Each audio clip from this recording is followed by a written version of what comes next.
Hi there. I'm so excited to welcome you to the Arthritis Life podcast, where we share arthritis life stories and tips for thriving with autoimmune arthritis. My name is Cheryl Crow, and I am passionate about helping people navigate real life with arthritis beyond joint pain. I've been living with rheumatoid arthritis for 20 years, and I'm also a mom, occupational therapist, video creator, support group leader, and I created the Rheum to Thrive self-management program. I am so excited to help you live a more empowered life with arthritis. We're going to cover everything from kitchen life hacks to navigating the healthcare system to coping with friends who just don't get it. Seriously, no topic is going to be off limits on this podcast. My interviewees and I share our honest stories of how chronic illness affects our lives. This includes discussions about mental health, sex, shame, pregnancy, body image, advocacy, self-acceptance, and so much more. You'll hear stories from all ends of the spectrum, from a person who's living in medicated remission from psoriatic arthritis to somebody living with severe mobility restrictions and severe pain from rheumatoid arthritis. You'll hear how people manage their conditions in different ways, like medications, mindfulness, movement, social support, work accommodations, and so much more. You'll also hear from rheumatology experts who just get it. We'll dive deep into the science behind chronic pain and what's the latest evidence for lifestyle changes that can help you thrive with arthritis, including exercise, sleep, nutrition, stress reduction, and more. This is your chance to sit down and chat with a friend who's been there. Ready to figure out how to manage your arthritis life? Let's get started. This is Chronic Pain Reset, and I'm your host, Dr. Hassett. At a time when access to healthcare is being hotly debated, I've been reflecting on the randomness of good health. Our guest today looks back on her adolescence, a time when being healthy is often taken for granted, at least in the minds of most young people. Yet in an instant, she went from being an athletic, social teen to living with a devastating autoimmune disease that consumed every moment of her young life and would carry serious implications for her future. This could happen to any of us at any time. An estimated 30 million people are affected by autoimmune disease in the U.S. alone. For many, they were healthy until suddenly they were profoundly ill. The impact on quality of life is immense. Disease and illness are rude, uninvited guests, metaphorically overturning tables and chairs, completely disrupting plans, relationships, finances, and our sense of control, freedom, self-worth. Join us as we revisit our interview with Cheryl Crow, not the singer-songwriter, but the activist, survivor, and inspiration to many young adults living with rheumatoid arthritis. But we also understand that this is psychologically difficult for you because you're, quote unquote, you're a young person and this isn't what you thought. You didn't think that age 30, you were going to have to ask your husband to help you brush your hair. And that's something we have to do coping skills for, not just look at you in terms of what's going on in your muscles and joints, but looking at the big picture. After living with rheumatoid arthritis for over a decade and becoming an occupational therapist, our guest today, Cheryl Crow, founded Arthritis Life with a mission of educating, empowering, and supporting people with arthritis. She created Rheum to Thrive support program and Arthritis Life podcast to help people with rheumatic disease live full, vibrant, and more meaningful lives.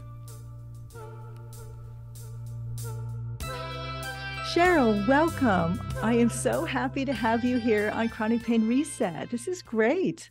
Thank you so much for having me. And I have your book right here on my desk. So, oh my gosh, thank you. So thank you for writing it. Oh my gosh, it's been such a pleasure and it's so fun to have you. We were just saying a year ago, we were talking about, I just met and talking about your podcast and the work that you've been doing. And I'm just so pleased now to have you here. Thank you so much for having me. Yeah, absolutely. So, you've been really involved in the chronic pain advocacy world and arthritis. I think it'd be really useful, though, for our listeners to get a sense of what your journey has been like. Can you just spend a few minutes and tell us about what your process has been like, what brings you to this point? Yeah, yeah. I actually just celebrated my 20-year diagnosis anniversary. I was diagnosed in 2003 at age 21. And I just turned 42 this year, but Wow. I was diagnosed right before my birthday, and 20 or right before anyway, long story short, it's been 20 years. Yes. We figured this out. And so yeah, it's really interesting to be like at the midway point where half of my life I lived without a chronic illness diagnosis, and now half of it I have. So spoiler alert. But yeah, I was a really healthy, active kid, played soccer, went running every day. I just loved being active. And I just, like most young people, took my body totally for granted and just assumed, I exercise, I eat fairly well. Like I'm going to be one of those people who's like running marathons into their 40s and 50s and 60s, and then my body started breaking down when I was around 19 and 20. And it was a very long, very painful process of, not being believed by certain doctors and such. But eventually I got my rheumatoid arthritis diagnosis and I got on treatment for that. And I've been really fortunate. I was diagnosed with like moderate to severe rheumatoid arthritis at the time, given how fast things had gone downhill. But I have responded well to the modern medications and lifestyle factors so that I've experienced medicated remission at times over the last 21 years. I've also experienced flare-ups. So it's been up and down, not a linear journey whatsoever. But yeah, and I my goal in life has always been to help people. When I was younger, I wanted to be a teacher. I knew I wanted to be in the helping profession somehow. So now it's been really rewarding to, do the work I do, leading support groups and educational programs for people with inflammatory autoimmune forms of arthritis. Yeah, that's a powerful story, Cheryl. And I think what's really moving is that you were such a young, healthy person. And it did strike you quite young. Yeah. Yeah. And I mean, I think that was what was so confusing to me. And I think it's part of my, psychological healing and psychological, well-being. Something that's been an important ingredient to my psychological well-being has been understanding and accepting that there's going to be a degree of randomness to health. And, it's not the case that if you just do XYZ, you can avoid all pain and suffering and, disease in life. It's just, and we kind of know this. We know growing up that, sometimes babies get cancer or other things, but somehow it's like, you want to feel this sense of control, right? That if I just quote unquote do things right, like another dimension was I engaged in a lot of like healthy behaviors, like to the point where it actually makes sense that I eventually got diagnosed with an anxiety disorder because I was Oh so my gosh. after the drugs and alcohol education in this public school system, they scared me so much by saying that if you were going to ever drink or do drugs, you're going to die, you're going to choke on your own vomit. I mean, I listened to that and I took it really literally. So on the one hand, I'm like, wow, I'm looking at on my college soccer team, there's people who are, doing drugs and like partying really hard after the games. I'm out there at the parties, but I'm just drinking water, and Sprite or whatever. And I'm like, how am I the one that got sick? But that's the thing is it doesn't have to make sense. Right. And I used to be a lot more of a control freak. And now through like acceptance and commitment therapy and, learning a lot from wonderful people like you and other pain researchers realized that, control is in many ways grasping onto an idea that I can 100% control anything in my life is ultimately an illusion. And so there's like a beauty and accepting that, as hard as it was for me to initially believe that. I remember telling my therapist, I'm like, isn't that settling? And she's like, it's not settling if it's true.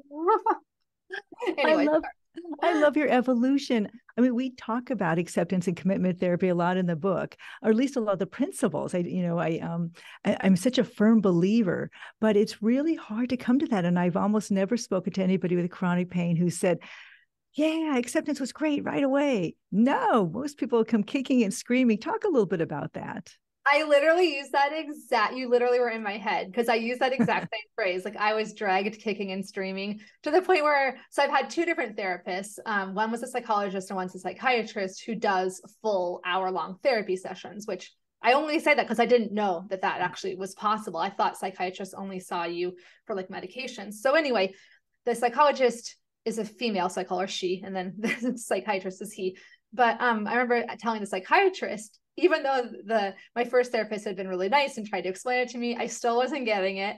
And so I told him, you're kind of like a sadist. Like, how do you do this job? Like, aren't you sad? Like, to tell people. And so I just like at this point, think of it as a real true paradox, because the more that the acceptance sounds like giving up at first. Right.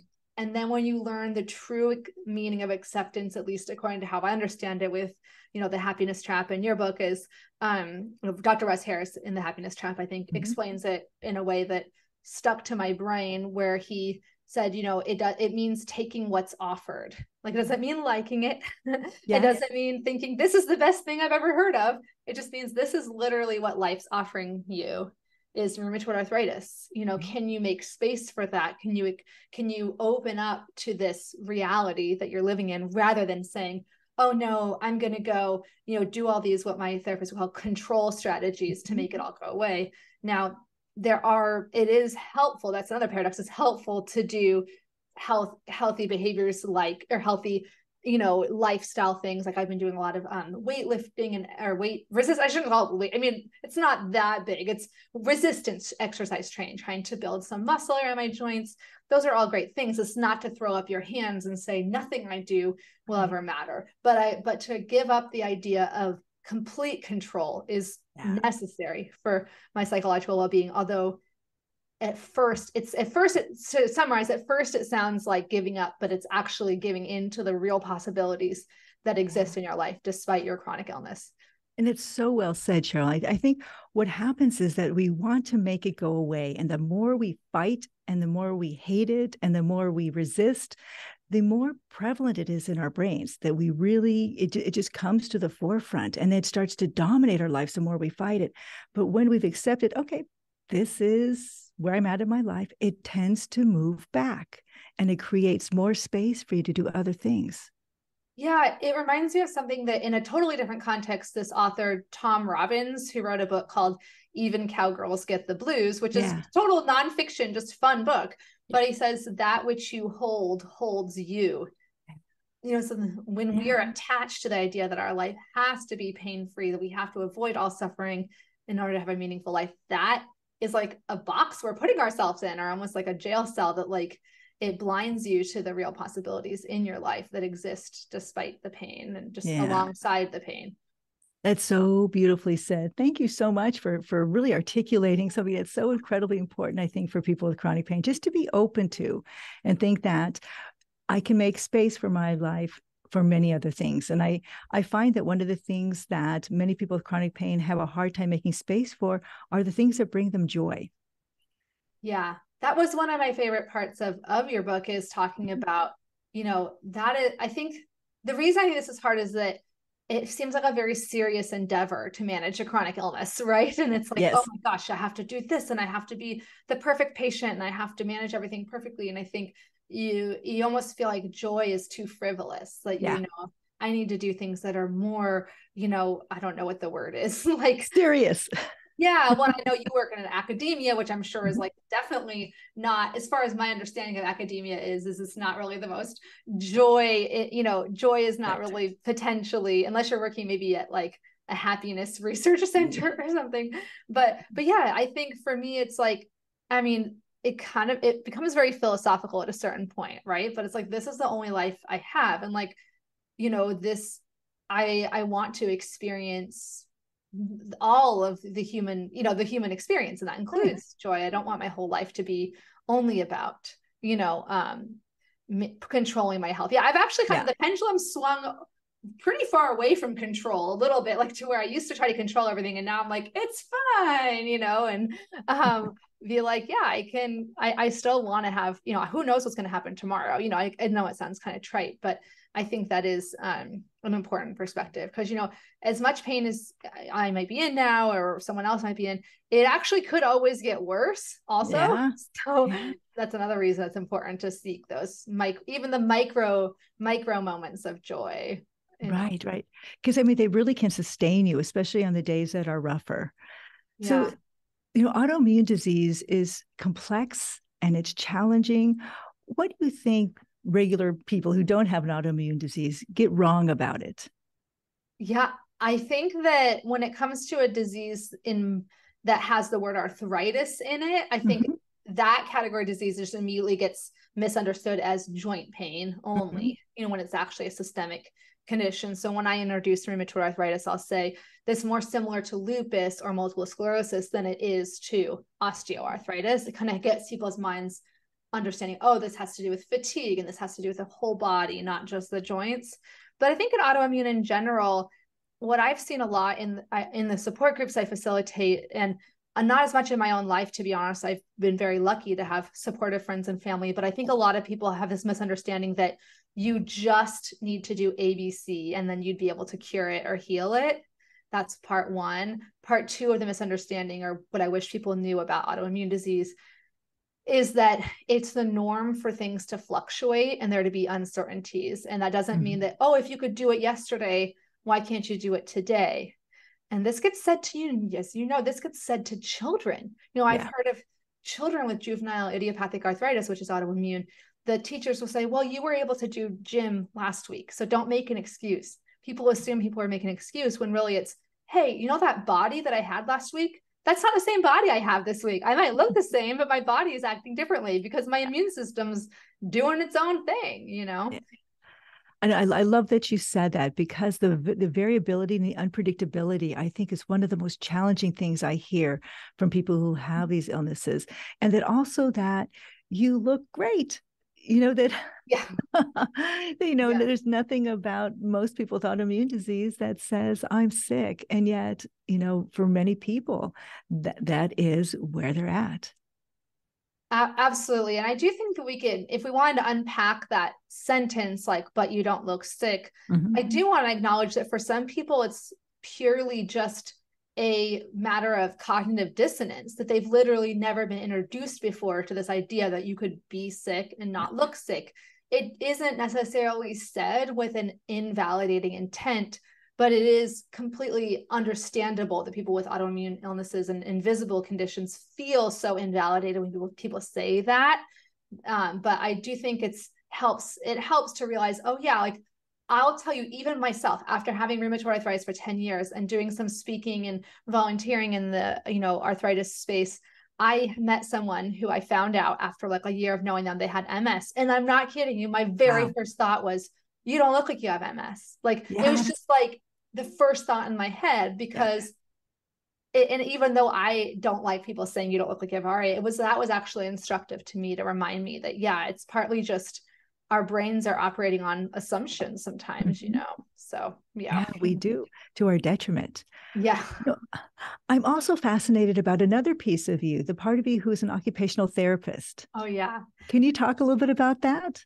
Yeah, well, this is my new way of explaining it, because occupational therapy is a long word, it's a multi-syllabic concept here. But as occupational therapist is like if a psychologist and a physical therapist had a baby, because we are trained, our roots are in mental health as well as physical disabilities. So another way to describe us, if I had to really rename the field, I would call us life skills specialists, because we really focus on the first question I would ask someone is, when I'm trying to help them, whether it's a child with autism, whether it's an adult with a stroke, whether it's a 45-year-old, with 2 kids who has rheumatoid arthritis, is not the very first question. One of the first questions would be, walk me through a day in your life. What's going well and what's challenging, and nothing is too small. So it literally could be, I'm having trouble turning the pages in a book when I'm reading a book to my kid. I'm having trouble scrubbing my hair because of my hand pain. I'm having trouble making myself food. I'm having trouble walking the dog. All those little daily activities, that is our domain as occupational therapists, is helping people function better in their daily lives. And that usually entails a combination of remedial strategies, which are like improve the underlying problem, or compensatory strategies, which would be something like using a life hack gadget in the case of arthritis. Instead of having to maybe strengthen your hand, can we use a different object to make it easier for you to do the action that you need to do? So I love that. Yeah. No, the work is so important, because it's all about setting people free. Giving them tools and devices and strategies to just to lead a life, outside of the illness. Yeah, yeah, absolutely. I think that another thing we're kind of underutilized for is bridging that gap between like the purely physical, physical therapy domain and the mental health domain. I mean, on the one hand, it's like jack of all trades, master of none. Mhm. But on the Yeah. other hand, we can say, okay, we understand that what's happening right now on the minute level is it's harder for you to like hold your hairbrush. But we Yeah. also understand that this is psychologically difficult for you because you're, quote unquote, you're a young person and this isn't what you thought. You didn't think that age 30, you were going to have to ask your husband to help you brush your hair. And that's something we have to do coping skills for, not just look at you in terms of what's going on in your muscles and joints, but looking at the big picture. More after the break. The Bohemian Roosters, available for festivals, private parties, special events, and custom music for commercials, TV, and podcasts. The Bohemian Roosters can be reached at bohemianroosters@gmail.com. That's Bohemian, Rusters.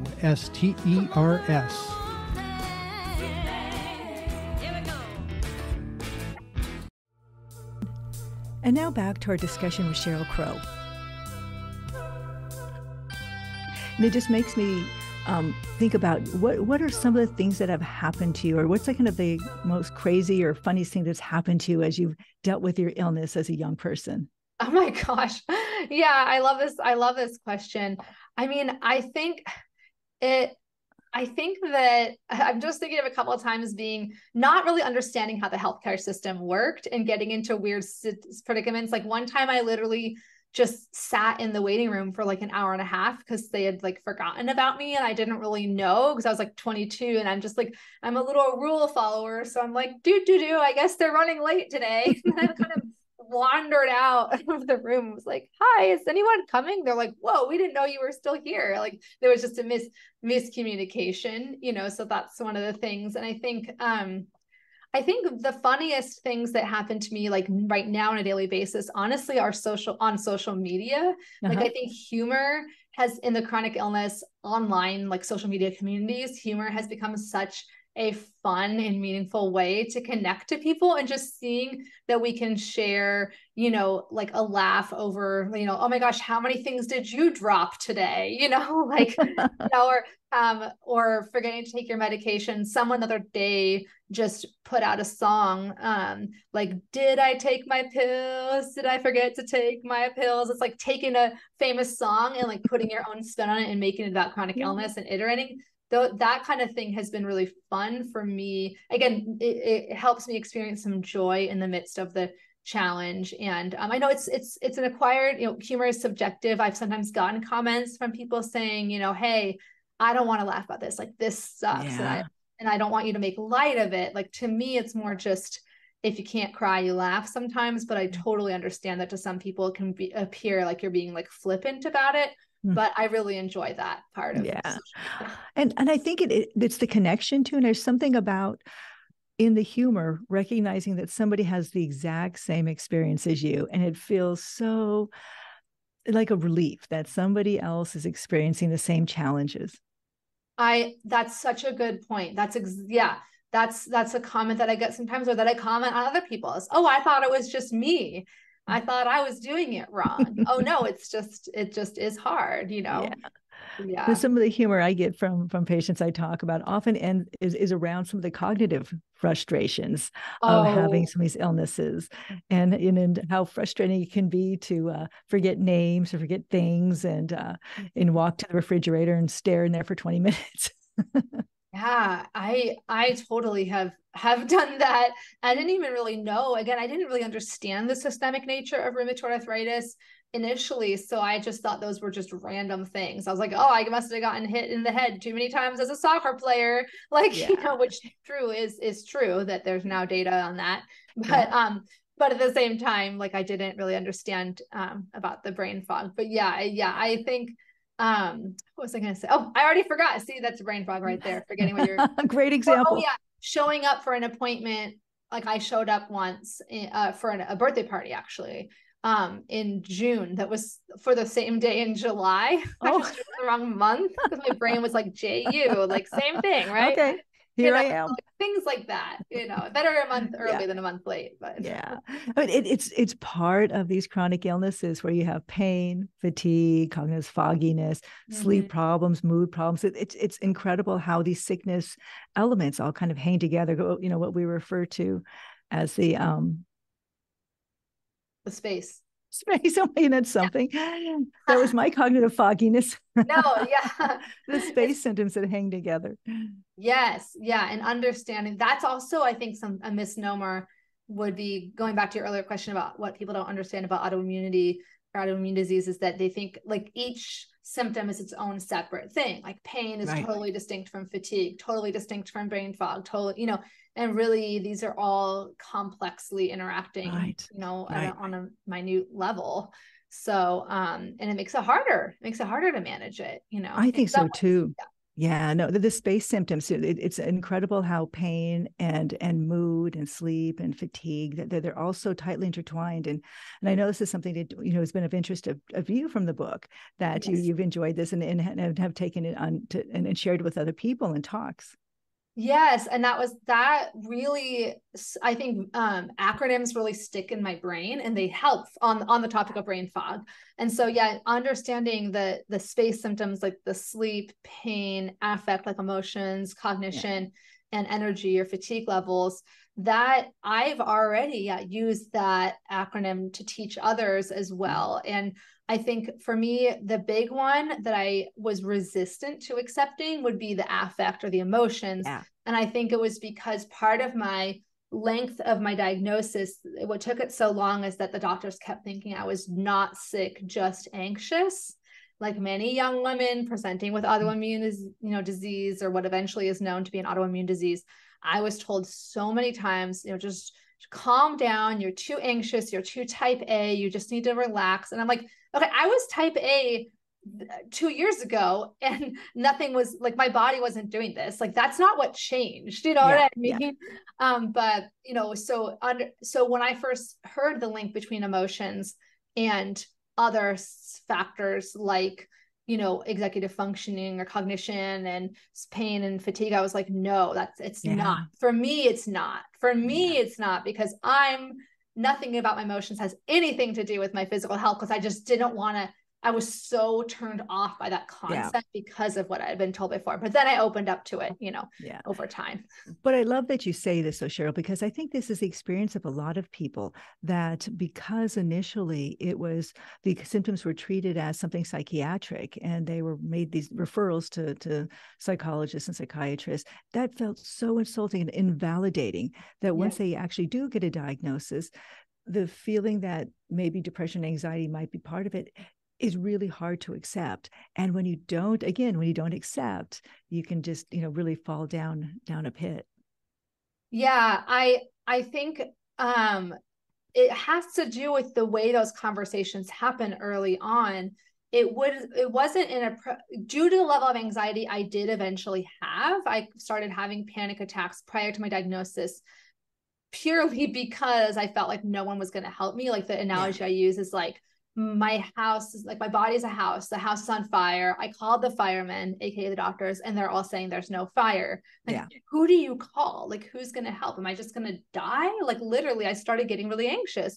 And if they had said to me, look, we understand like something's happening in your body that's really scary. Like, we don't know what it is at this point, but it would be helpful to like, but we believe you that we believe your sensation that something is really off in your body, and that there is some sort of organic or, disease process happening. It would be helpful to you to talk to a psychologist to help cope with all this stuff. That would have been so different than them just saying, you're not sick. You're just anxious, because actually you can't prove someone's not sick. I was told so many times your labs are normal. Well, they didn't run all the labs. When they decided to run the labs for rheumatoid arthritis, guess what? They were normal. So, obviously I'm still I'm probably not ever going to be over that, to be honest. I accept that that's part of my journey and what happened, but it still really frustrates me, and I think it's a failure of the system. If you're the legal system, you're innocent till proven guilty. In the healthcare system, they have absence of data of a diagnosis, and then they conclude that you don't have a diagnosis. Right. absence of proof is not proof of absence, you know.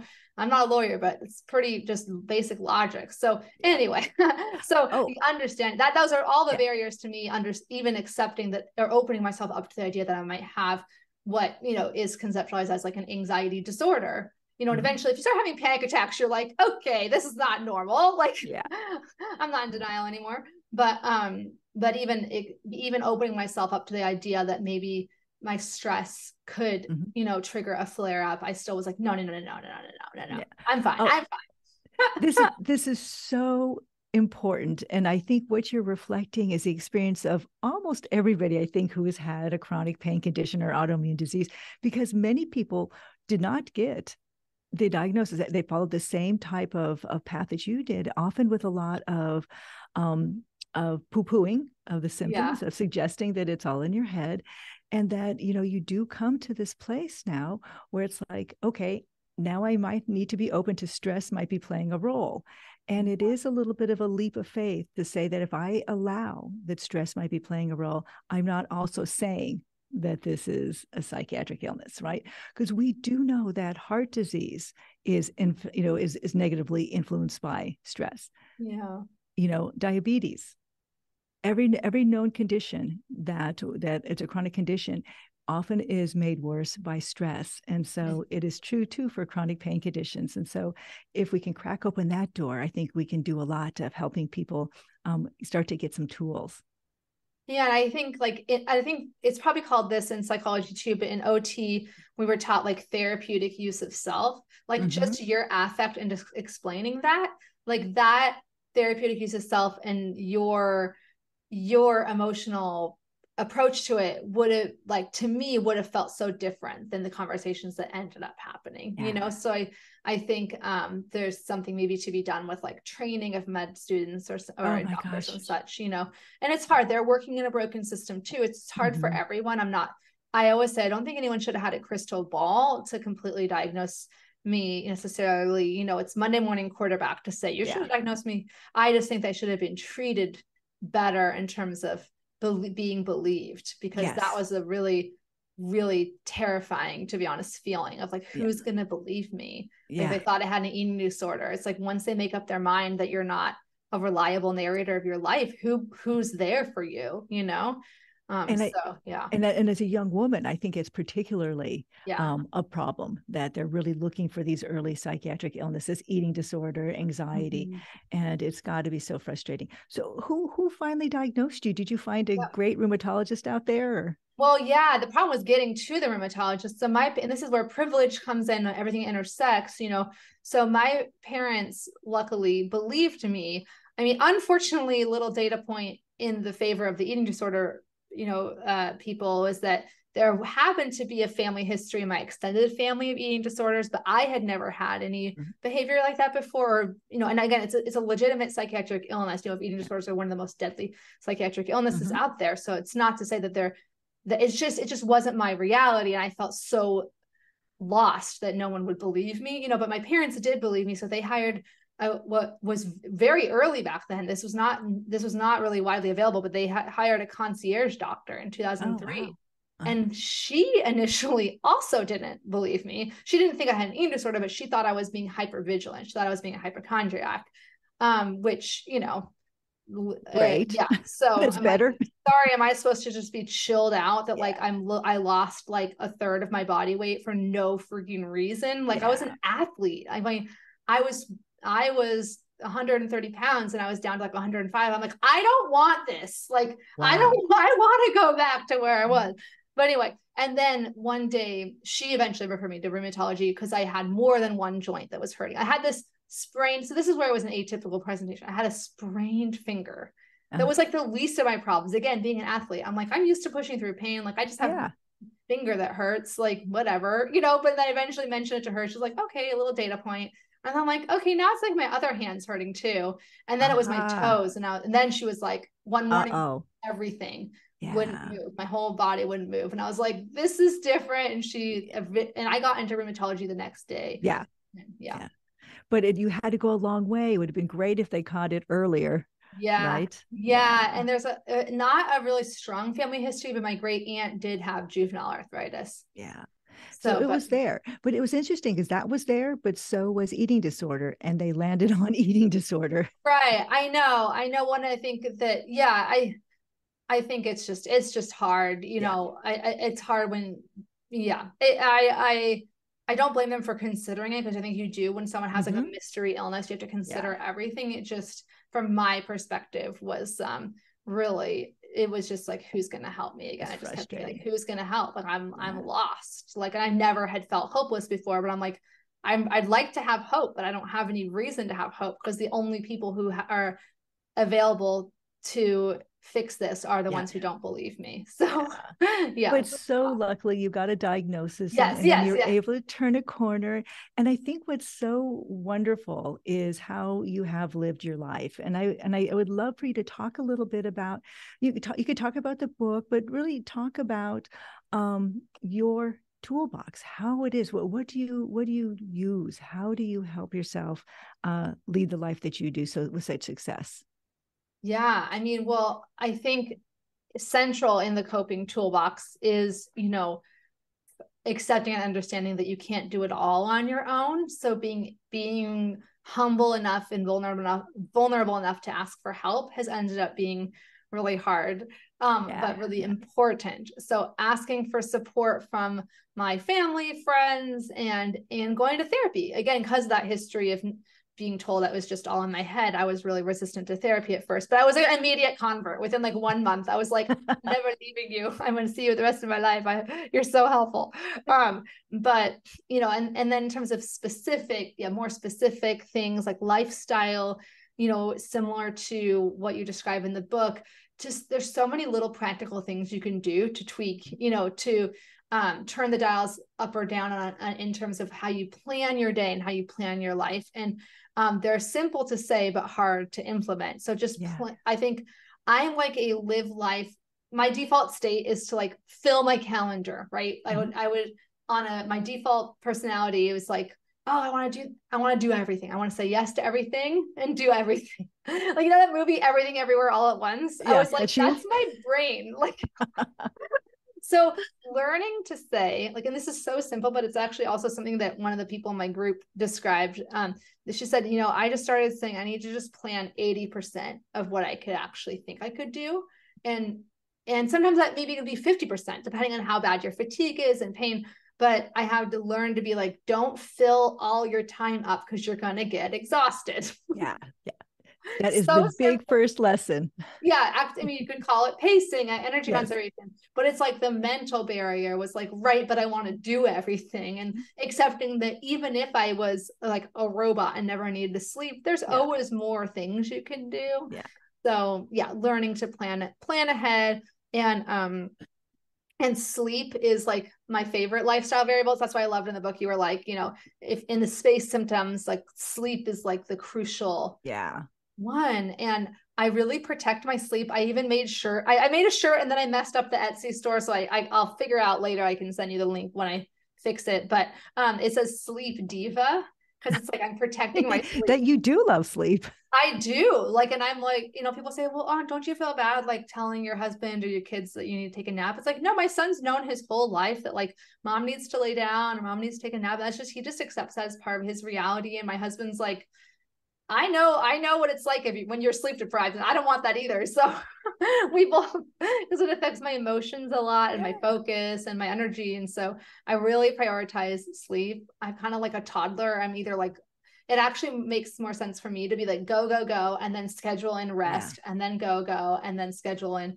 more rest, and then maximize like my nighttime sleep, So those are just a few things. No, that's a great approach. There's whole cultures that the siesta is part of it. My father is Hispanic, and he always took a siesta at 4:00. It was just, it's just what you do. And then it's just reinvigorating. It helps you have another burst of energy. But, again, short naps, don't take too long a nap. Yes, I did learn that.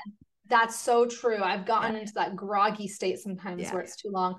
The other thing that I was surprised is just physically laying down and closing my eyes and just putting on like a relaxing song, even if I don't fall asleep, just for 20 minutes or so. I have low blood pressure, so I'm almost like, maybe that's it too. Maybe that's just like letting my blood get all the way up to my head, but it's really restorative, you know? So So do you take walks, or what do you do for exercise? Yeah. So this is perfect timing. Just in September, a month ago, I started seeing a personal trainer twice a week to start Ah, doing resistance uh-huh. weight training, because it is so important if Yeah. you have a arthritis, especially. And it was my 2023 goal, and I was like, I haven't made like any progress on this. I need help. Again, as I kept saying I could do it on my own. I know what to do. Like, I'm an occupational therapist, but I was like, okay, you know what to do, but are you doing it? No. So you got to sign up for personal training. But cardio wise, I love walk the dog, walk my son to school every day. And I do have an exercise bike. I enjoy that just because it's so convenient. I used to Yeah. love running, but I got in a car accident in 2016. Ever since then, sometimes if I'm like running or having too much up and down, it can trigger my neck pain. So Yeah. I do more like the exercise bike because it's just Yeah. easier. So I do find that cardio and those strength training has been it's really good for my energy levels. Actually, it's again another Yeah. paradox. You got to expend energy to Yeah. get energy. It's amazing how that works. How about for when you have a really bad day? What do you do to get through when you have one of those bad days? Yeah, I mean, self-compassion comes to Mm-hmm. mind, Wow. Mm-hmm. recognizing it feels so isolating when Yeah. you're going through it. And I think that part of self-compassion, when you recognize your shared humanity, like is actually really makes me feel more, less alone Yeah. by definition. And again, more rest, allowing myself, it's almost like permission slip from the universe, like permission slip to not get everything done on your to-do list today. Yeah. Do I sound like a recovering perfectionist? Yeah. It's like Yes. permission, you give yourself permission It, to, yeah. I was just it just strikes me how many people with chronic pain and autoimmune disease are perfectionists. Yeah. I don't know what that is or how that might work with the autoimmune Who process, knows? but but it is giving yourself permission to have a bad day and to be able to set aside some time that you just take care of yourself and forgive yourself for that. Yeah. Yeah. And I think mantras are helpful too. Like I have it on my in my office, I have a big poster that says, we can do hard things, or my now is not my forever, this too shall pass. All those little mantras, whatever resonates with you, that can be really, really helpful. Yeah. And how about for thoughts? Do you ever find yourself in a place where you're ruminating or feeling very negative? Do you ever find yourself kind of trapped in those sorts of thought pits? Yeah, I think I've developed the ability to reframe Mm-hmm. pretty well. I think I'll just remind myself again. I actually do have I conceptualize it as like the shoulder angel and the shoulder bad guy. The devil. And yeah, the shoulder devil. Yeah. And so I'll be like, the one is like, you forgot your medicine today, like you're stupid. And then the shoulder angel just kind of does the reframe, like, that's everyone, you're human, everyone forgets. So I think that's a little skill to flex. And Yeah. also just, if it's really really bad, to also just acknowledge and validate to myself that, yeah, this is hard. And, I can handle it. I can do hard things again. Yeah, good for you. I mean, again, that's just such a part of the chronic pain reset is to catch ourselves when we're having thoughts that are unhelpful or we're ruminating, and just be able to have a tool so that we can just kind of pry ourselves loose. And self-compassion, just recognizing that there is kind of two sides, and kind of siding with your angel for a difference can be really helpful. Yeah, completely, 100%. Yeah. I've used it with my son too, because at a young age, kids start doing that too. They have a negative voice in their head sometimes, and it can be great to just normalize that. Exactly, that we all kind of do that. Well, as we kind of wind down, it's just been such a treat to hear from you. And I think you've shared so many things that I've heard from other people. You're a wonderful representation of somebody who's come through this, but come through this thriving. And you always impress me. But I just want to maybe end with a couple of questions. So the first one is, what do you think healthcare providers really need to know about people like you? Oh gosh. That's such a great question. I think healthcare providers need to confront their own lack of the fact that they also don't have all the answers, and that needs to not be threatening for them. So I think acceptance and commitment therapy, if we could get healthcare providers trained in that, to become comfortable, right? Comfortable with the unknowns, comfortable with the uncertainties, that would help the patients to be able to even say, yeah, you know what? I don't know, instead of having to feel like they need to be the experts all the time. Oh, I love that too, because that would have made such a difference to you for the healthcare professional. Say, Yes. Yes. Cheryl, we don't know what's going on here, but we know something is going on. This is Right. something you're Right. experiencing, so we're going to figure it out together. Would be Mm-hmm. very, very different than what you got. Completely. Yeah. And then my last question of you, what brings you the greatest joy? I love that question. That's one of my favorite questions on my podcast too. For me, it's always people, I connecting to the people in my life that I love. But the other answer that came to mind is, music and dancing. That's also something I really enjoy, which it can be hard if your body has changed, because of your pain and such, but that you can't maybe dance the way you used to be able to. But I still really love, I used to be a big swing dancer. So I listened to the songs of the 1940s, 1930s, jazz, big band songs. And I just sometimes put those on and just swaying to it. If you can't, fully dance is really, really fun. So I love that. I love that. That's wonderful. And you know what? Dancing is so important to us as humans. We've been dancing since we, in when we were barely upright. And Yes. so many people lose the ability to dance with chronic pain, but it's like you said, you can just enjoy the music, you can sway, you find a way to adapt so that you don't lose the activities that you love the most and bring you the most joy. 100%. Yeah. Well, thank you so much for your time today. It's been such a pleasure to speak with you and to hear about your experience and how much hope you bring to us. And it's just been great. Thank you. And thank you for doing what you're doing. It's amazing that, you've dedicated your life to helping other people thrive with chronic pain. It's really a beautiful thing. So thank you for having me. Well, take care. And I'm sure we'll see each other soon. Okay. Bye-bye. Bye-bye for now. Today's episode was produced and edited by William Hassett with support from Son of a Books and the team at Venue by 4M. Our theme music, Just Being, is by Bohemian Roosters. That's it for today. Join us in 2 weeks for another episode of Chronic Pain Reset.